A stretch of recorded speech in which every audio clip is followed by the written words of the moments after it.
ቁርአንን ልዋጋ መጥቼ ነው ተማርኬ የቀረሁት። እኔ አሸነፈኝ። እስልምናው አፍጦ መጥቷልና በጌታ በኢየሱስ ስም የእስልምናው መንፈስ ይመታ። የቡሃሪ መንፈስ በኢየሱስ ስም ይመታ። የሙስሊም መንፈስ በኢየሱስ ስም ይመታ። የት ነው አለች። አንተ አክፍረኸኝ አንተ ተመልሰህ ወደ እስልምና የምትመጣው? የሱና አቡ ዳውድ መንፈስ በኢየሱስ ስም፣ የሐዲስ መንፈስ በጌታ በኢየሱስ ስም፣ የቁርአን መንፈስ የአምላኬና አባቴ የመሐመድ መንፈስ የነፍሰ ገዳይ መንፈስ በጌታ በኢየሱስ ስም ይመታ። አብ ወልድ መንፈስ ቅዱስ ማለት ነው። ስለዚህ ሁሉ ጊዜ ኢየሱስ ኢየሱስ እያልን እንትን እንላለን። ከዛ መንፈስ ቅዱስ እንረሳዋለን እና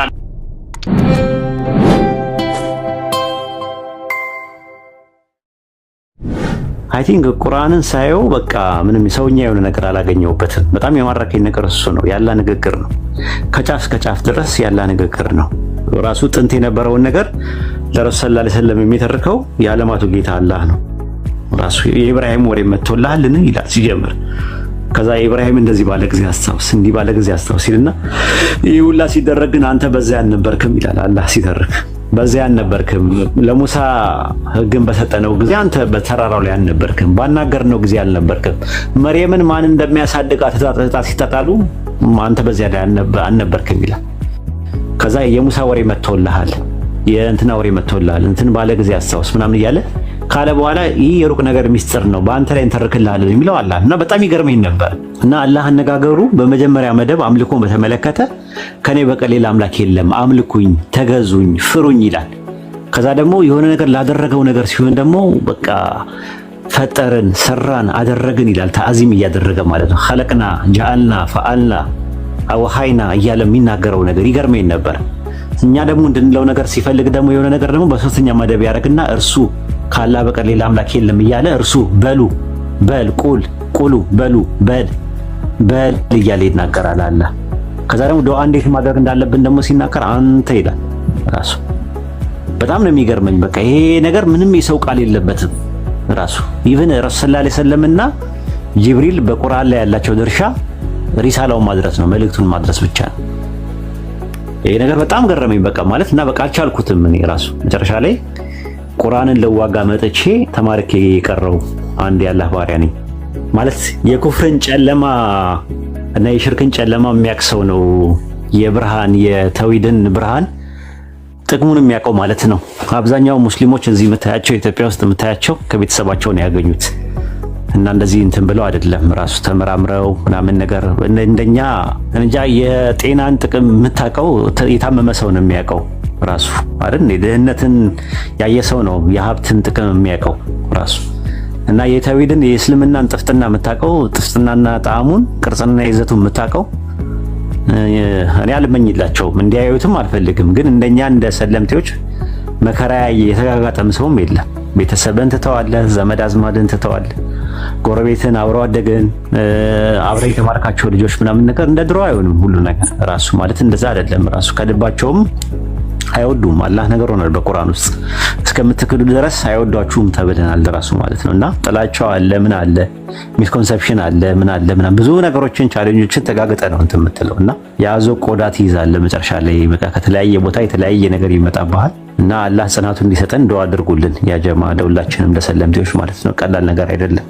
ቁርአን እያነበብኩኝ ምን እያልኩኝ ምናምን ነገር አረ ሙስሊምማ አልሆንም ሰው ምን ይለኛል ማለት እንዴት ማህበረሰቡ እንዴት ነው እንትን ብለው እንዴ እስልምና እኮ ስሳደብ ነበረ እና ምንድነው የሚለኝ? አረ አልሆንም ምናምን ነገር እልና ግን ምን እላለሁ መጨረሻ ላይ ወላሂ ላዚም አላህና መላእክቱ የቂያማ ቀን ምስክሮቼ ናቸው ራሱ በዋሽ ማለት ነው። የቀን ራሱ አይነጋልኝም። የሚገርም ነገር መጨረሻ ላይ ላኢላሃ ኢለላህ ልሞት ስል እቺ ላኢላሃ ኢለላህ የምትለዋን ገመድ ብቻ እንዲይዝ አድርገኝ ፈጣሪ። ምንም ልሁን ብቻ ክርስቲያንም ሆኜ ልኑር፣ ምንም ዱርዬም ልሁን፣ ምንም ልሁን፣ መጨረሻ ላይ ግን ይቺ ነገር ግን ሳልላት እንዳልሞት ፈጣሪ እያልኩኝ ለምነው ነበር።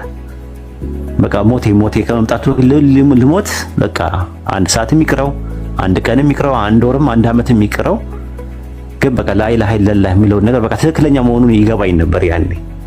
እና በቃ ይሄን ይዤ ሽርክ በጣም እንዴት ከአላህ ጋር እንደሚያቆራርጥ ሽርክ የሚባለው ወንጀል እንደማይማር ለዝንተ ዓለም አላህ ደግሞ በእርሱ ላይ ሐቁ ላይ ያጋራበት ሰው ጀነትን በእርሱ ላይ እርም አድርጓል ለዝንተ ዓለም። በቃ ያን ነገር እያወቅኩኝ እንዴት በቃ ህሊናዬን እያቆሰ ውስጤና ውጪ ሳይመሳሰል ውስጤ እንዳልኩ እስልምናን ይፈልጋል፣ እውነት እንደሆነ ይገባኛል። ውጪ ግን በአፌ ጥላቻውን እዘራዋለሁ፣ እናገራለሁ፣ ምን እላለሁ እና ይሄ ነገር በጣም ሲምታታብኝ መጨረሻ ላይ ህሊናዬን እያቆሸሽኩኝ መኖር አልፈልግም ብዬ ወሰንኩኝ። ለአንድ ዓመት ያክል እንደውም ወደ ሚዲያ መጥቼ አላውቅም። ራስ ማንበብ ማለት ቁርአን እንትን ማለት መቅራት፣ ሶላቶችን መስገድ ምናምን ነበር ማድረግ የነበረውና ቀላል ነገር አይደለም መጋጋጡ የነበረው። የሚገርም ነገር ያኔ ፓልቶክ የሚባል ፕሮግራም ነበረ፣ መርሃ ግብር ነበረ፣ አፕ ነበረ። ምናልባት ኢትዮጵያ ውስጥ ብዙ ሰው አያውቀውም ያንን አፕ ማለት ውጭ ያለነው ሰዎች እናውቅ ነበርና ትምህርት ቤት እያለሁ አጋጣሚ አንድ ልጅ ነው ሪኮመንድ አደረገኝና ለምን አትመጣም እዛ ምናምን ነገር ብሎኝ የመጣሁት እና ያ ፕላትፎርም እስልምና እንድቀበል አደረገኝ ማለት ነው። ፕላትፎርም ማለት ነው እና የሚገርም ነገር 4 ልጆች ነበርን ያከፈር ነው። እንደዛ ብዙ ጊዜ ተክተን 4 ሰዎች አከፈርንና 3ቱም ተመለሱና አንድ ቀረች። 3ቱም የተመለሱት እኛ ብለናቸው አይደለም ራሳቸው በሆነ ሰዓት ላይ አይ አንፈልግም ክርስትና ትክክል አይደለም ብለው ተመለሱብን አስታውሳለሁ። እና አንድ ልጅ ቀረች እና ልጅቷ የሚገርም ነገር ከሙስሊም አይ ቲንክ ምንድነው ክርስቲያን እንትን ብላ በዛ የተነሳ ነው እንደዚህ አይነት ነገር እንትን ብላ ክርስቲያን ወዳ መጨረሻ ላይ እኛ አግኝተናት አከፈርናት እና በጣም እንትን አለኝ። በቃ ሁሌ እንትን የለኝ። ከዛ ከ3 ወር ነው ከ4 ወር በኋላ አገኘዋት። የት ነው አለች። አንተ አክፍረኸኝ እንዴት ነው እኔን እንትን የምትለው? አንተ ተመልሰህ ወደ እስልምና የምትመጣው ምናምን ብላው አለች። በቃ ያለውን ነገር ነግሬያት ምናምን ሻህዳ ሲያስኳት የሚገርም ነገር ማለት ነው። እና ምንም እንትን ያለው ነገር የለም። ከዛ በኋላ ግን አላህ ፍቆኝ ወደ ኢስላም ስመጣ 4 ሰዎች እንዳከፈርኩት አላህም ለምንለው የነበረው 4 ሰዎች እንዳከፈርኩኝ 4 ሰዎቹም ተመልሰዋል። ግን ከዛ በላይ አላህ እንድሰራ ቅዋውን እንዲሰጠኝ ለምነው ነበር እና አሁን ወደ ኢስላም ከመጣው በኋላ ስንት ሰዎች ሰለሙ ብለህ ብትጠይቀኝ ላላ ሰጥቼዋለሁ ራሱ ማለት ማውራት አልፈልግም ራሱ ማለት ነው። እና ያ ትልቅ ነዒማ ነው ለኔ የሰጠኝ እንትን ትልቅ ነገር ነው። እደሰታለሁ እሱን ነገር ሳይ ማለት ነው። ዋናው ነገር ስራ ያው እንዲሰራው ተብሎ አንድ ሰው አይናገርም፣ خلاص ያበላሻል።